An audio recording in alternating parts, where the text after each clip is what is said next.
clase, este curso se llama Fundamentos. ¿Todos tienen su cuadernillo? ¿Todos? ¿Hay alguien que le haga falta? ¿Cómo? Sí, pero digo, ¿hay alguien que le haga falta el cuadernillo? ¿A nadie? ¿Sí? Levante su mano, ¿quién le hace falta, porfas? Solo dos cuadernillos, ok. Ahorita se los van a hacer llegar. Bueno, estamos hablando de esta clase, se llama Fundamentos, porque estamos hablando de las cosas, pues que son más básicas, ¿verdad? Son los fundamentos de la palabra de Dios, de la vida cristiana. Y bueno, son pues puntos súper importantes, hermanos, súper importantes, pero que muchas veces no los tenemos en claros, no los tenemos completamente claros, y por eso existen algunas confusiones, ¿verdad? Nos podemos llegar a confundir en algún momento, y si alguien nos pregunta, transmitimos la confusión. Entonces lo mejor que hay que hacer es ir a la palabra de Dios. ¿Está de acuerdo conmigo? Ir a la palabra de Dios y ahí nos damos cuenta de qué dice la Biblia verdaderamente sobre el tema del que estamos hablando. Y entonces hemos venido hablando, esta es la quinta clase, la clase anterior nos brincamos esta porque fuimos directamente a la clase de las Escrituras y nos brincamos acá precisamente para dejar primero bien establecido que todo lo que vamos a ver, todo lo que hemos visto y lo que vamos a seguir viendo está basado en la palabra de Dios. ¿Sí estás acá? Pero hoy vamos a hablar específicamente sobre el arrepentimiento. Usted tiene su cuadernillo ahí. A lo mejor no me voy a ir exactamente como está el cuadernillo para no hacer que no se haga nada más una lectura, pero puede irme siguiendo y podemos después completar los espacios que estén en blanco, ¿ok? Cuando hablamos del arrepentimiento, hermanos, mucha gente confunde el arrepentimiento con el remordimiento. ¿Ha escuchado el remordimiento? ¿Cuántos hemos tenido remordimiento alguna vez? ¿Sí? ¿Y qué es el remordimiento? No remorderse. Cuando uno come, también nos mordemos, ¿verdad? Y nos volvemos a morder en el mismo lugar. Remordimiento es no necesariamente arrepentirse, pero sentirse mal, ¿no? Nos sentimos mal por algo que hicimos, algo que dijimos, híjole, ¿para qué lo dije? No necesariamente eso es arrepentimiento, pero es el remordimiento, el deseo de no haberlo dicho nada más, pero a lo mejor al otro día o la siguiente semana volvemos a decirlo y nos volvemos a sentir mal. Entonces, el remordimiento tiene mucho que ver con la forma en que nos sentimos, a diferencia del arrepentimiento. El arrepentimiento no tiene mucho que ver con cómo nos sentimos. El arrepentimiento, como vamos a ver en un momento más, refleja un cambio en nuestra forma de vivir que viene de una nueva manera de pensar. ¿Sí?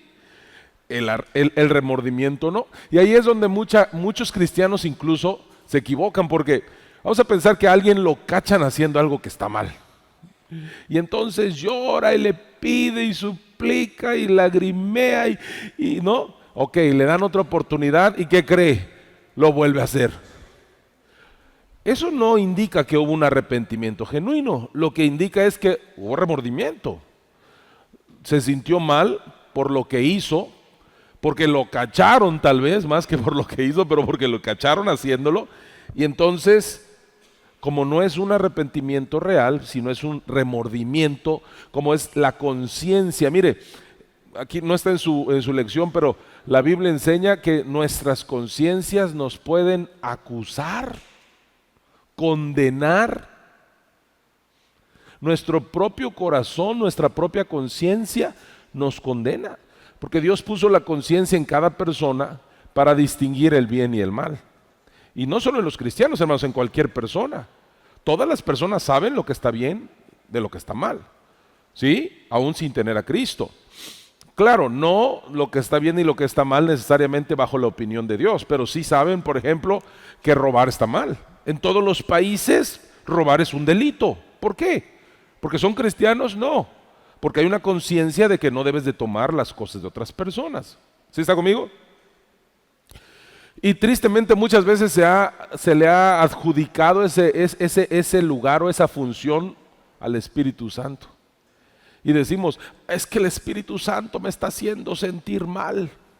Es que las acusaciones que sentimos, escúcheme bien, jamás vienen del Espíritu Santo. El Espíritu Santo no acusa. La Biblia dice quién es el acusador de los hermanos. ¿Sabe quién es? Satanás. Satanás es el acusador de los hermanos, no el Espíritu Santo. El Espíritu Santo es el consolador. Y lo que nos condena o nos acusa, además del diablo, puede ser nuestra conciencia. El trabajo del Espíritu Santo, de acuerdo a las palabras de Jesús, es guiarnos a la verdad. Nos toma y nos lleva hacia la verdad. Por eso dice Romanos 8, que no hay ninguna condenación para los que están en Cristo Jesús. ¿Sí? Bueno, ya me estoy saliendo del tema, pero sí está conmigo. La diferencia entre el arrepentimiento y el remordimiento es que el remordimiento tiene que ver con tus sentimientos y con que chispas te cacharon. A lo mejor si no te hubieran cachado, ni remordimiento tendrías. Pero el arrepentimiento no, el arrepentimiento es diferente. El arrepentimiento surge de una manera diferente de pensar. Cuando yo empiezo a pensar de otra forma, cuando empiezo a ajustar mis pensamientos, obviamente a lo que dice Dios en su palabra, entonces se lleva a cabo ese arrepentimiento. ¿Estás acá conmigo? ¿Sí?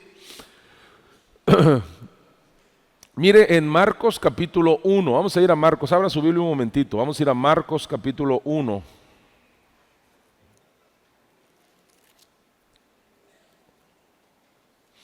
Versículo 15, Marcos capítulo 1, versículo 15, desde el 14, el Señor Jesús dice, después que Juan fue encarcelado, Jesús vino a Galilea predicando el evangelio del reino, diciendo, el tiempo se ha cumplido y el reino de Dios se ha acercado. ¿Y después qué dijo? Arrepentíos y ¿qué? Y creed en el evangelio. Mire, voy a avanzar unas láminas y ahorita me regreso. La palabra arrepentimiento que se utilizó, que el Señor usó y que quedó escrita en la Biblia, el Nuevo Testamento se escribió en el idioma griego, es esta palabra. No sé exactamente cómo se pronuncie, pero vamos a decir metanoeo, que quiere decir pensar diferente, reconsiderar de otra manera. Esto quiere decir. Entonces, en estas palabras, el Señor Jesucristo estaba diciendo, cuando llegó a Israel, le estaba diciendo a los judíos que piensen diferente, ¿sí? Piensen diferente y crean en el evangelio. Ahora, míreme para que le demos un poquito de contexto a esto. Antes de que Cristo viniera, el pueblo de Israel se relacionaba con Dios en base a la ley, ¿se acuerda, verdad? En base a la ley, Dios le había dado la ley a Moisés, era un pacto que Dios tenía con Israel y en base a ese pacto Dios se relacionaba con su pueblo. Dios les decía, ustedes obedezcan estos mandamientos y yo los voy a bendecir con estas bendiciones. Ese era el pacto de Moisés, así se le conoce. Bueno, cuando Cristo viene, Cristo trae una nueva forma de relacionarse con Dios. ¿Alguien puede leer Juan capítulo 1, versículo 17, de favor? Juan capítulo 1, versículo 17.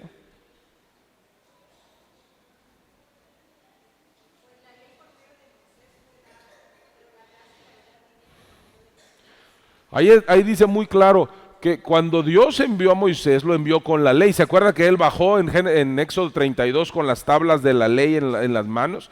Y solo era una pequeña muestra de la escritura. Dios había escrito en tablas 10 mandamientos, lo que nosotros conocemos como los 10 mandamientos, que los vemos en Éxodo 20. Después Dios le dio muchos más mandamientos a Moisés para el pueblo de Israel. Y todo este tiempo, desde Moisés hasta Jesús, ellos se habían estado relacionando así con Dios. Si alguien pecaba, tenía que llevar un animalito, ¿se acuerda? Un animalito al templo, bueno, primero al tabernáculo, después al templo, lo tenían que llevar, y entonces un animalito inocente moría en lugar de el que había pecado. ¿Sí? Así se relacionaba. Y entonces la Biblia enseña que el hombre ponía sus manos sobre el animalito enfrente del sacerdote y confesaba sus pecados. Y entonces el animalito lo degollaban, lo desangraban y lo quemaban.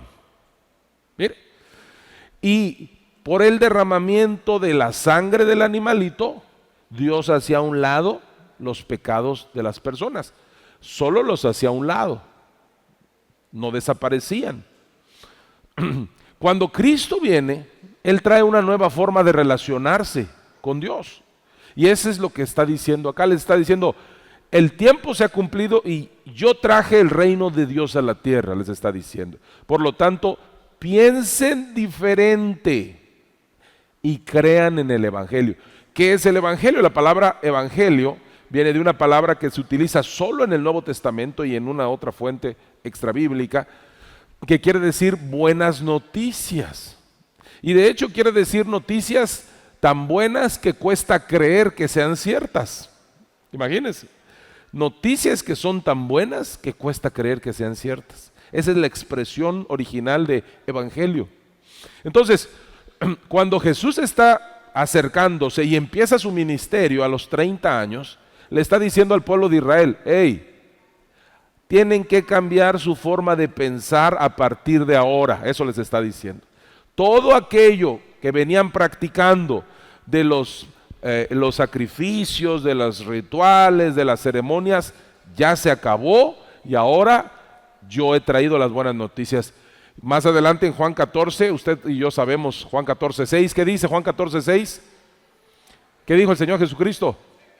Yo soy el camino, la verdad y la vida, y nadie viene al Padre sino por mí. Entonces Cristo estaba diciendo, ya terminó esta forma de acercarse a Dios, ahora yo soy la nueva forma de acercarse a Dios, estaba diciendo Jesús, ¿sí? Claramente lo estaba exponiendo. Entonces, viendo esto podemos entender que cuando hablamos de arrepentimiento, entonces no se trata solamente de que lloremos o nos sintamos mal. Y está bien, si alguien en el proceso de arrepentimiento está llorando, está sintiéndose triste, está bien, hermanos, pero no es un sinónimo. Las lágrimas, ¿sí? El sentirse mal no es un sinónimo del arrepentimiento, porque el arrepentimiento es una decisión, ¿sí? Decidimos pensar diferente. Y entonces, como decía la lámina anterior, podemos vivir diferente. Esto es lo que Cristo le está diciendo acá. Cambien su forma de pensar para que puedan vivir diferente, ¿sí? Después, las buenas noticias se ampliaron a todo el mundo, porque se acuerda que dice la Escritura, a lo suyo vino, mas los suyos no le recibieron. Mas a todos los que le recibieron, a los que creen en su nombre, ¿qué? Les dio potestad de ser hechos hijos de Dios. Entonces, el arrepentimiento es muy importante porque es la decisión que nos abre la puerta a la nueva vida en Cristo. No solo al principio, hermanos, no solo al principio cuando recibimos a Cristo, porque muchas personas creen que muchos creyentes creen que solo hay que arrepentirse cuando uno viene a Cristo. Sí, hay que arrepentirse cuando uno viene a Cristo. De hecho, el apóstol Pedro, cuando los hombres le dicen, ¿qué debemos hacer? Él dice, arrepiéntanse y bautícense, ¿verdad? Porque el arrepentimiento abre la puerta a creer, a poder creer. Como decía aquí el Señor, arrepiéntanse y crean. Es un mandamiento de Dios, pero el arrepentimiento no solo se da en el momento de la salvación.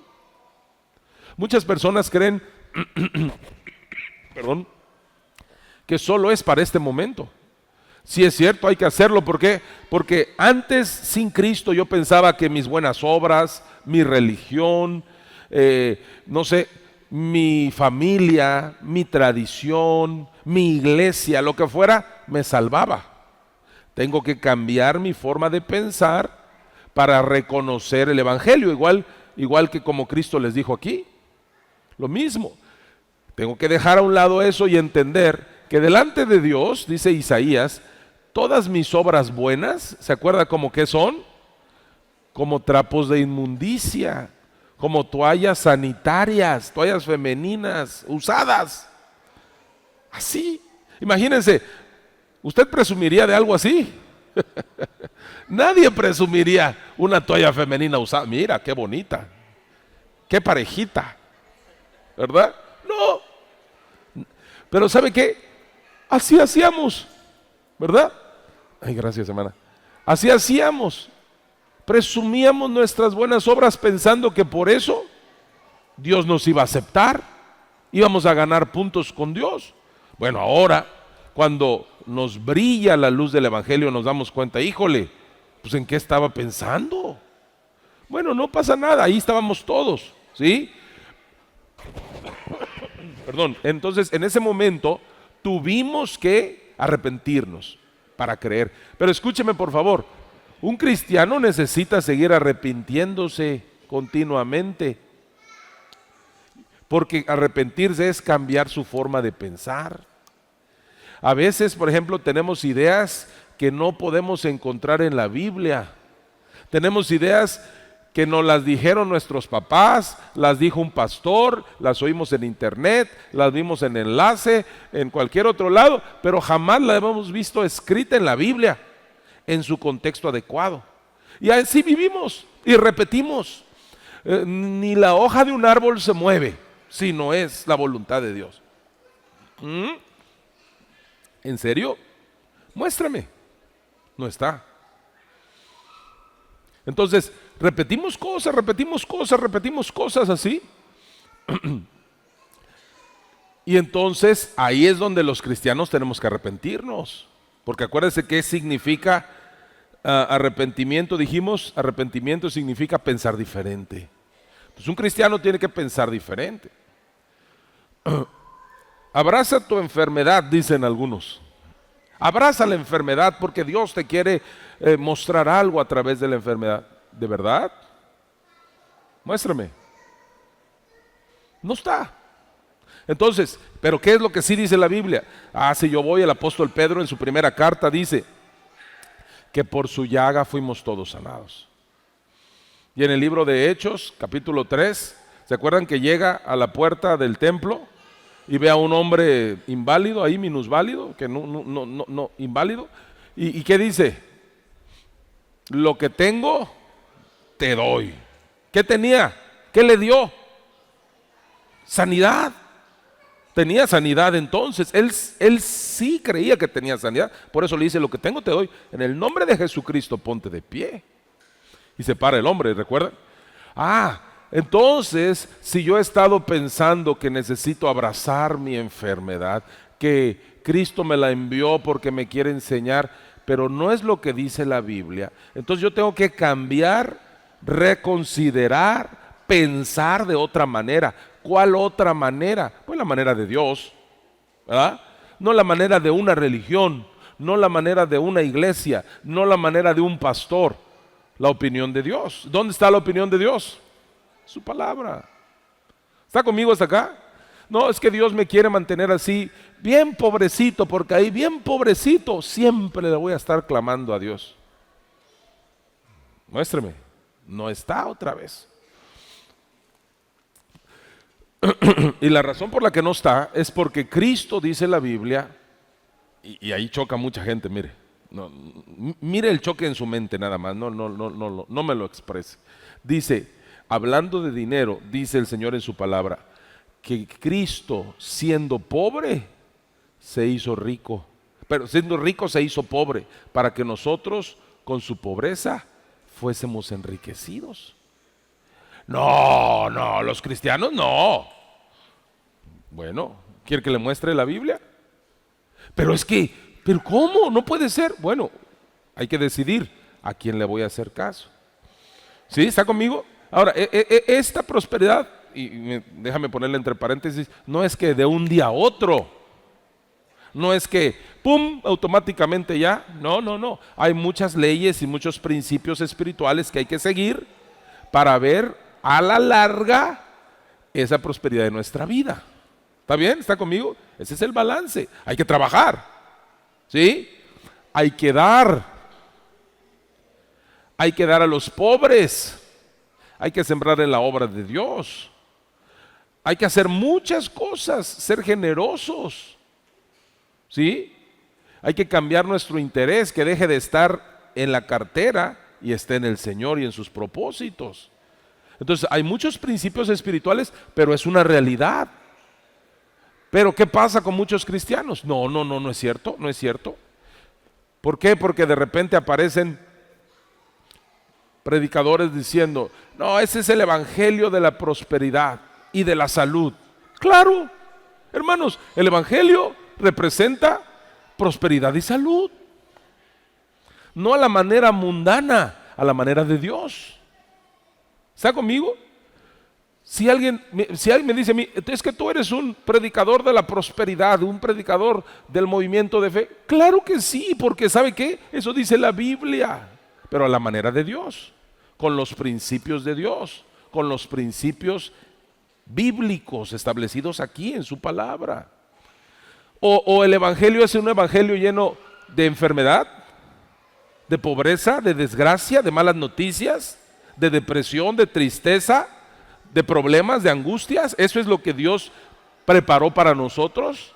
No, hermanos. Produce un choque en nuestras mentes y ahí es donde tenemos que arrepentirnos. ¿Sí? ¿Está conmigo? Ahora, ¿por qué nos cuesta? Voy a decir aquí entre paréntesis, ¿por qué nos cuesta? Porque hemos visto malos ejemplos, tristemente. Eso es cierto. Hemos visto malos ejemplos. Hemos visto gente que abusa, que manipula. Y entonces, ¿qué hace? Le dice a la gente, le mete miedo, son terroristas cristianos, ¿ah?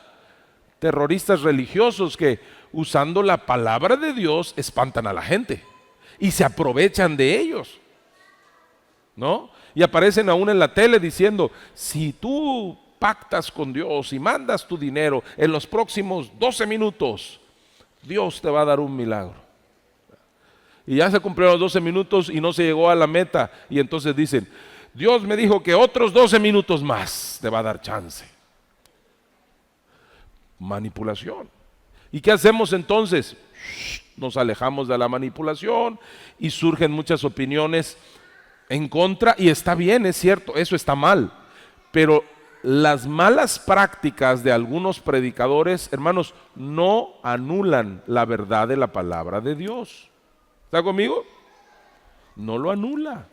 Entonces no se deje llevar por lo que alguien diga. Por eso tiene usted que ir a la Biblia y revisar qué dice la palabra de Dios. El evangelio es un evangelio lleno de pobreza y de desgracia. Es un evangelio de enfermedad.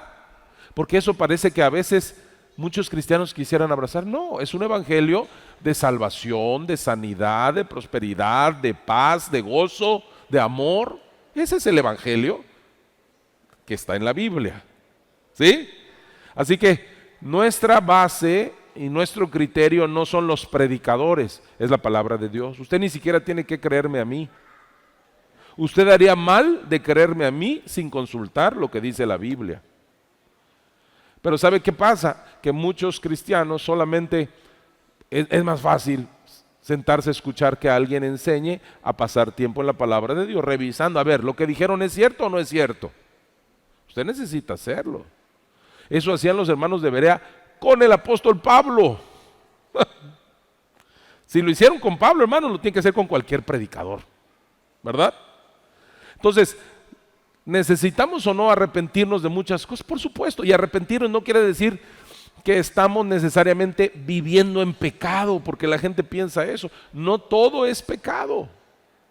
Hay cosas de las que necesitamos arrepentirnos que necesariamente no son pecado, son errores, son confusión, son malos entendidos, son mentiras que hemos creído.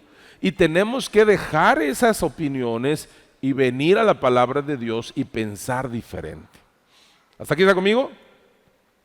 ¿Se acuerda de la historia del hijo pródigo? ¿Se acuerda? En la historia del hijo pródigo aparece muy claro el asunto del arrepentimiento. Usted conoce la historia. Un papá tenía 2 hijos, el más chico recibe la parte de su herencia que le corresponde y se va y malgasta su dinero viviendo perdidamente, dice la escritura. Cuando se le acaba todo su dinero, busca trabajo, nadie le da trabajo más que el dueño de unos cochitos, ¿verdad? De unos puerquitos, le da trabajo, pero él estaba en una condición tan terrible, a pesar de ser hijo, a pesar de ser heredero, a pesar de que su padre tenía una hacienda y trabajadores a su servicio. Él estaba de este lado, lejos, literalmente muriéndose de hambre. Tan hambriento que quería comerse. ¿Se acuerda que quería comerse? La comida de los puerquitos. Ha llegado, yo creo que ninguno de nosotros ha llegado a ese que dice, ay, esas croquetas de perro, qué ricas se ven. Yo creo que nadie ha dicho así, ¿verdad? Ay, ese Whiskas, qué rico ha de saber. Creo que nunca hemos llegado a eso. Bueno, ese hombre así estaba. Ese hombre estaba al punto de quererse comer lo que un animal comía. Y ahí es donde, mire, volviendo en sí.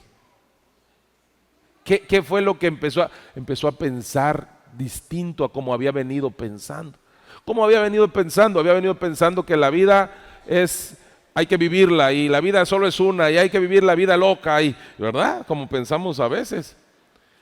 Y ahorita está diciendo, después de que lo alcanzaron las consecuencias, dice, ¿cuántos jornaleros hay en la casa de mi padre que tienen abundancia de pan y yo aquí, ¿qué? Perezco. ¿Empezó a pensar diferente o no? Empezó a pensar diferente. Ahí empezó el proceso de arrepentimiento. No empieza, hermanos, necesariamente con un sentimiento. A veces no tenemos otro más que estamos en medio de la consecuencia. Ahí empezamos a considerar lo que Dios dice, ¿verdad? Pero no tenemos que llegar allá.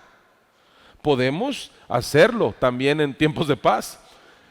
Y entonces lo que le sigue al arrepentimiento es la acción. Para que uno pueda decir que verdaderamente hubo arrepentimiento, uno necesita actuar en consecuencia. Si no, otra vez, es cualquier otra cosa menos arrepentimiento. ¿Se acuerda de este pasaje que vimos al principio que les dijo el Señor Jesucristo? El tiempo se ha cumplido, el reino de Dios se ha acercado, arrepiéntanse, y lo siguiente que les pidió fue, hagan algo, crean. Entonces, el arrepentimiento, la decisión de cambiar mi forma de pensar a lo que Dios dice, va seguida de una acción. Tengo que hacer algo. Y aquí el hombre decía, ¿cuántos jornaleros hay en la casa de mi padre? Y entonces mira el siguiente versículo que aparece ahí, dice, y levantándose. ¿Hizo algo o no hizo algo? Dejó de estar ahí con los puerquitos, dejó de estar en la vida loca que traía, se levantó y fue a la casa de su padre. Ahí es donde usted se da cuenta si hubo un verdadero arrepentimiento. Si las cosas cambiaron, hubo un verdadero arrepentimiento. Si las cosas dejaron su curso que traían y ahora usted vive diferente, hay un verdadero arrepentimiento. Si nada más hubo un remordimiento, a lo mejor un par de días vamos a actuar bien, pero después regresaremos a donde estábamos antes y ahí nos vamos a dar cuenta, eso no fue un arrepentimiento, solo nos remordió la conciencia, ¿sí? Solo nos acusó nuestra propia conciencia. Están muy serios, hermanos, ¿están enojados? Entonces, cuando hay un verdadero arrepentimiento, hay una acción. Levantándose vino a su padre, y mire su padre cómo, es lo mismo que hace el Señor. A veces hay gente que ya no quiere cambiar su forma de pensar porque piensa, híjole, pero Dios, ¿qué voy a hacer con Dios? Hermanos, este es Dios, ese padre es Dios. Dice, cuando estaba lejos lo vio su padre y ¿qué le dijo? Te lo dije, chamaco. Yo no voy a decir otras cosas, ¿verdad? Porque queda grabado. te lo dije, y se sacó el cinturón y le pegó 3 cinturonazos para que aprenda. ¿Así? Eso dice la religión. La religión dice eso. La religión dice que Dios está ahí, sí, pero vas a llevar. ¿Cómo que no? Ayer estábamos escuchando una música de un mariachi que así decía, pero en el, ¿cómo era? Pero en el camino te voy a hacer llorar o no sé qué cosa, ¿no? ¿Qué cosas con esas canciones? Totalmente fuera de la Biblia. Ya saben cuál, ¿verdad? A ver, no. Pues ¿saben cuál es? El alfarero. Te voy a moldear, pero en el camino te voy a hacer llorar. Bien contento lo cantaba el mariachi, ¿no? Y todos así. Eso no es lo que dice la Biblia. Mire qué hizo Dios. Mire qué hace Dios. ¿Se da cuenta? ¿Se da cuenta cómo a veces tenemos ideas? No tiene nada que ver con la realidad de quién es Dios, de cómo es Dios. Si en el camino lloras es porque tú te fuiste a donde no debías. A lo mejor él venía bien lastimado, seguramente, ¿verdad? Flaco, enfermo, apestoso, seguro que sí. Pero eso nunca fue lo que su papá le hizo. Él solito lo hizo, ¿o no? Fueron las consecuencias de sus decisiones. Fueron las consecuencias de alejarse de su papá. Eso pasa con nosotros. Nos alejamos de nuestro padre y hay consecuencias. ¿Sí? ¿Está conmigo? Entonces tenemos que dejar de pensar lo que no está en las Escrituras y pensar lo que está en la Biblia. Hermanos, ese es el proceso verdadero en la vida del creyente. A la gente le encanta hablar de todo tipo de procesos. El proceso del que la Biblia habla es el proceso de renovar nuestra forma de pensar.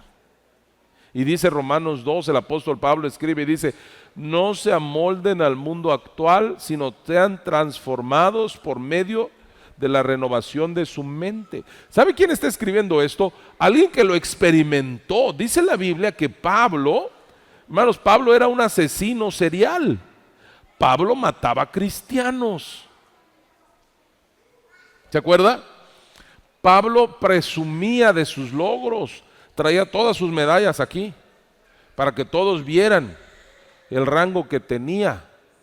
Pablo, siendo alguien joven, ya estaba participando con la gente de importancia. Pablo había sido instruido en la mejor universidad particular que había en ese momento, con el mejor profesorcito de su tiempo.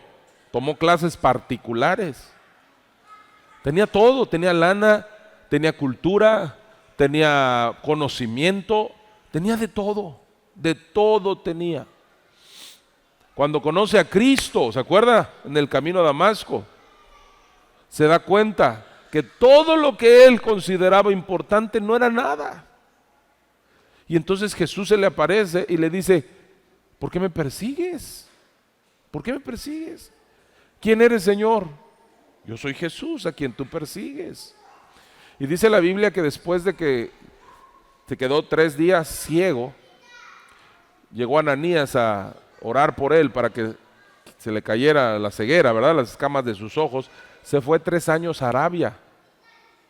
No consultó con nadie inmediatamente. Ahí es donde muchas personas piensan que Cristo se le apareció y empezó a darle toda esta revelación. Cristo básicamente se le presentó a Pablo durante 3 años para cambiar su forma de pensar. Yo no sé qué curso intensivo tuvo Pablo con el Señor Jesucristo. Y después cuando regresa a Jerusalén, regresa a ver a Pedro. Nadita, ¿va? Regresa y entra a ver a Pedro. Y entra a ver a Juan. Y entra a ver a Jacobo. Y platica con ellos y ellos se dan cuenta, ¡ay, sí se le apareció el Señor! A lo mejor muchas cosas, había coincidencias entre lo que ellos decían. ¿Quién más se lo dijo sino Cristo? Pedro, al final de una de su segunda carta, dice que al apóstol Pablo Dios le había dado una revelación que entre las cuales había algunas cosas difíciles de entender, dice. Y como son difíciles de entender, dice, los indoctos las tuercen. Es lo que pasa hoy en día. Entonces, Pablo, si alguien cambió su manera de pensar, fue Pablo. ¿Sí está conmigo? Porque él presumía, soy de la tribu de Benjamín, circuncidado al 8º día, fariseo de fariseos, en cuanto a la ley, irreprochable. A ver, ¿qué me vas a enseñar? ¿Qué me van a enseñar? Si sacaban sus credenciales de escuela, sus títulos, sus posgrados, hermanos, los discípulos no traían nada. Pablo traía todo. ¿Sí? Pero, dice en su carta a los Filipenses, pero he entendido que todas las cosas que yo consideraba como importantes no son nada. Hoy para mí son basura.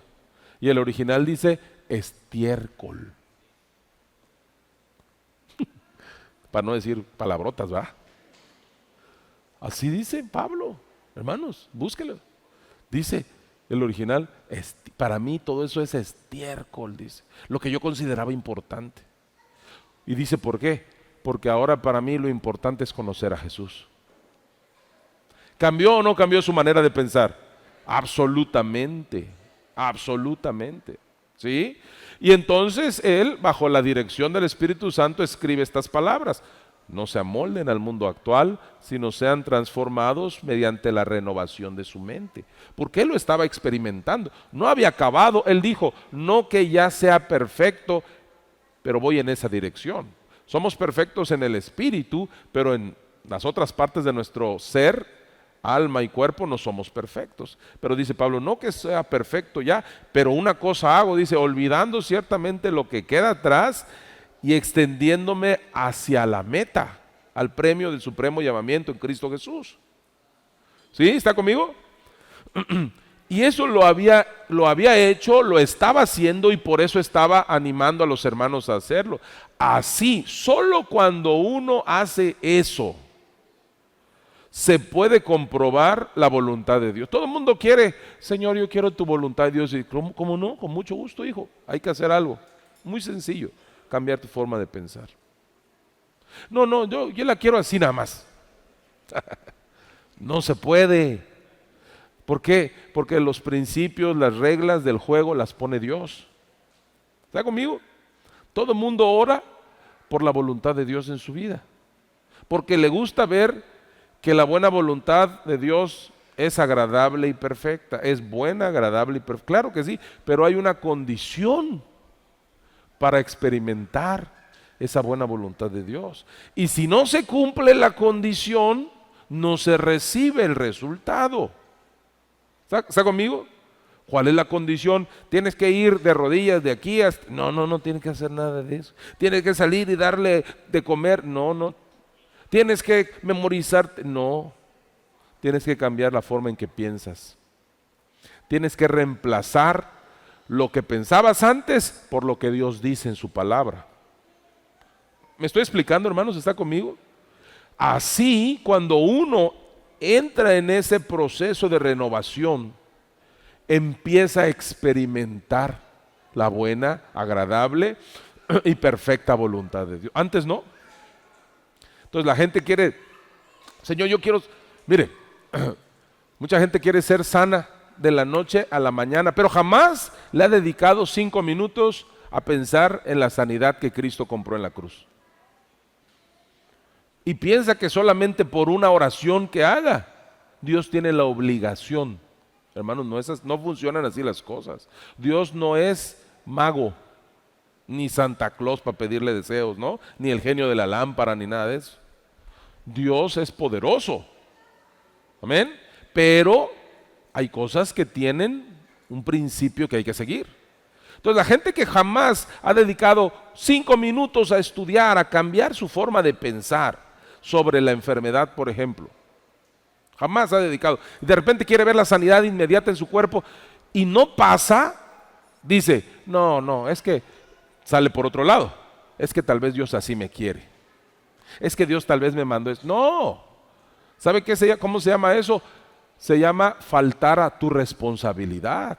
Tu responsabilidad es cambiar tu forma de pensar. Alguien que ha vivido todo el tiempo barriéndose para llegar a la quincena, todo el tiempo con problemas económicos, todo el tiempo así, ¿qué tiene que hacer? Abrir la Biblia, empezar a abrir la Biblia y ver qué dice Dios, cómo se prospera económicamente en el reino de Dios.